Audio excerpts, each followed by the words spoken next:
So we can't overlook what Trent McDuffie has done in the past 2 years. When I say that we can't overlook what he's done in his first 2 years of his NFL career, is the reason why I say that is because Trent McDuffie, right? He's been absolutely elite. I mean, from the first game he's ever played, he obviously had the traits to become one of the best cornerbacks in the NFL. And in his first year, even though he got injured that year, we did see all his potential, and he showed all his flashes and how good of a cornerback he is and how good of a cornerback he will be in the future. But in his second year, Trent McDuffie took everything to a whole nother level, and we're going to dig deep into that in this whole video. So yeah, man, Trent McDuffie, I mean, he obviously has a very high ceiling. You know, he has a very, very high ceiling.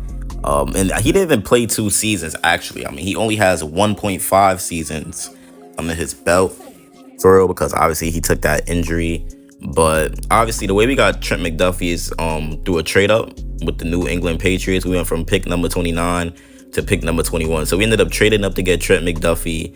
And when he came into the NFL, he was a prospect with, you know, a fluid skill set, and he had very good instincts. But in the NFL, man, he really started off fast. He was impactful.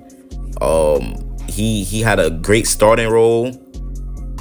It was crazy. He had a great starting role. He was impactful. He was even looking like he's better than Snead. And why do you think that the Chiefs felt comfortable enough to trade away L'Jarius Snead 1 year after losing Charvarius Ward? It's because of the presence of Trent McDuffie. I mean, obviously Trent McDuffie's a lockdown corner who could play inside and he could play outside. I mean, he could stop the run.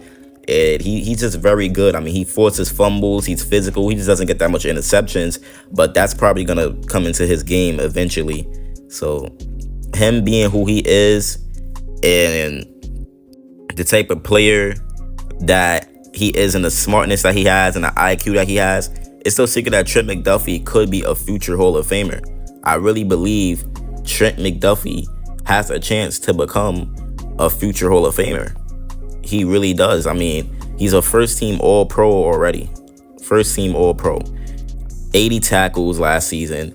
He even got 3 sacks, and he forced 5 fumbles. So he's very, very versatile. Very versatile. And if he steps up more after Snead leaving, it's just going to prove how good of a cornerback he is and how much Veach really nailed this pick. And I believe that he's going to have even a better season after L'Jarius Snead leaving the Kansas City Chiefs. But yeah, man, McDuffie was different. He was different, man.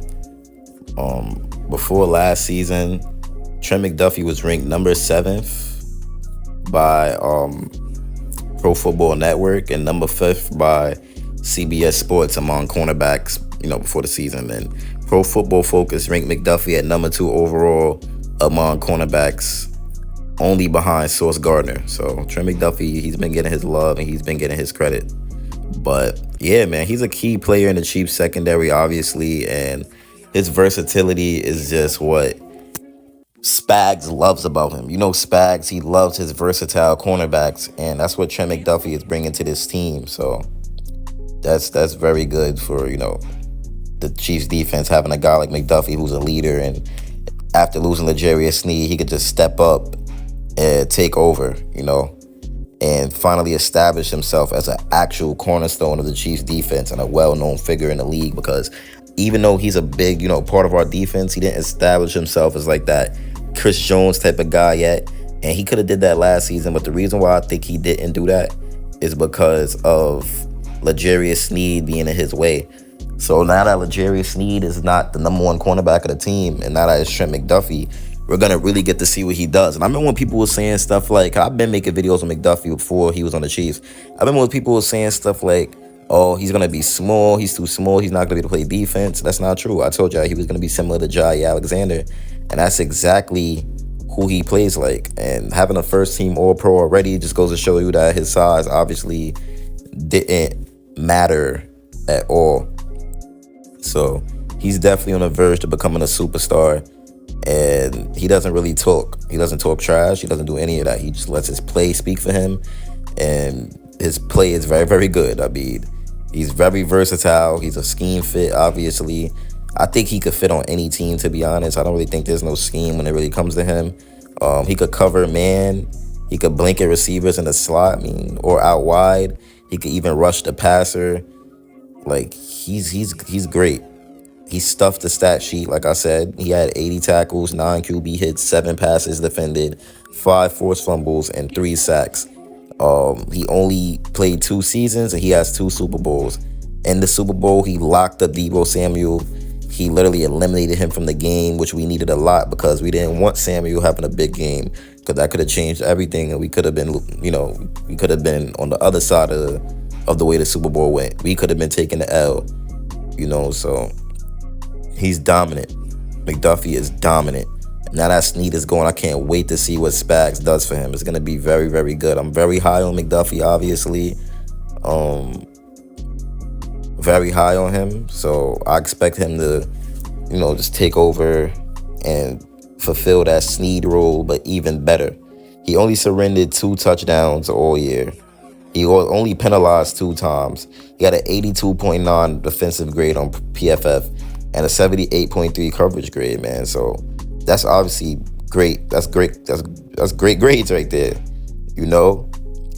During Kansas City's postseason run, quarterbacks had a whopping 76.6 passer rating when targeting McDuffie. So if you target McDuffie, most of the time, it's not going to be anything good that comes out of it for the quarterback.